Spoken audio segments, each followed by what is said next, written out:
Today we're diving into an important topic that affects many women but doesn't get talked about enough: pap smears and cervical cancer prevention.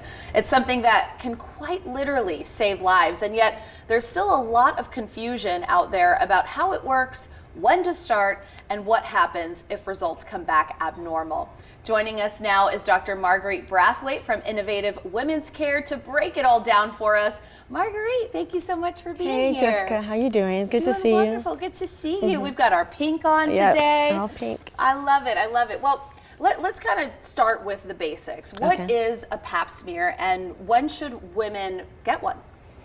You should start having paps around 21 years old.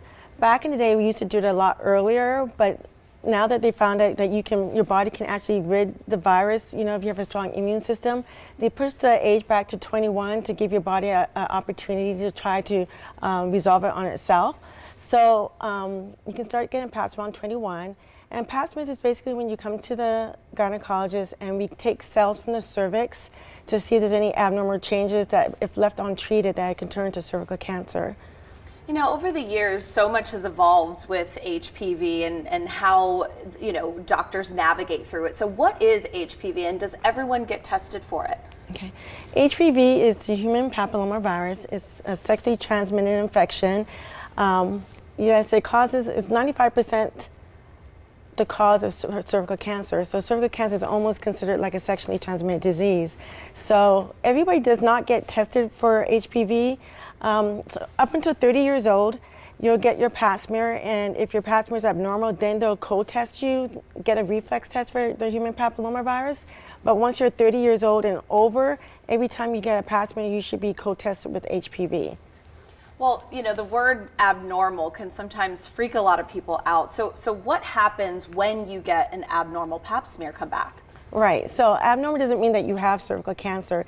It just means that there might be some cellular changes that need to be monitored more closely. So when it's abnormal, you have to consider the patient, the medical history, their risk factors, and you'll decide whether or not, and the degree of how abnormal the cells are, and determine whether or not if they just need a repeat pap in 6 months, or do they need to have their cervix looked at under a microscope and get more tissue for more sampling, more diagnostic testing.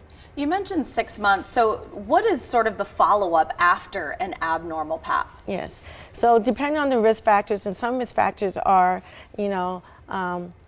coexisting sexually transmitted infections, multiple sexual partners, smoking, a weak immune system, and of course if you have HPV. So those things are going to determine how often you'll get your pap smear after.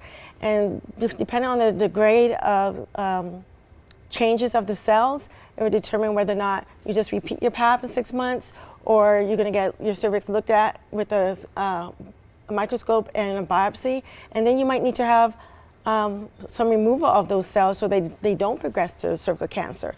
And then if you do that, then you might have to have more frequent pap smears to make sure that those abnormal cells don't come back.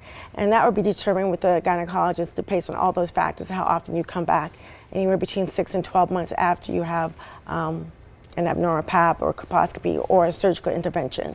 Now, what is the frequency that women should be having pap smears done? And again, that depends on your medical history, your risk factors.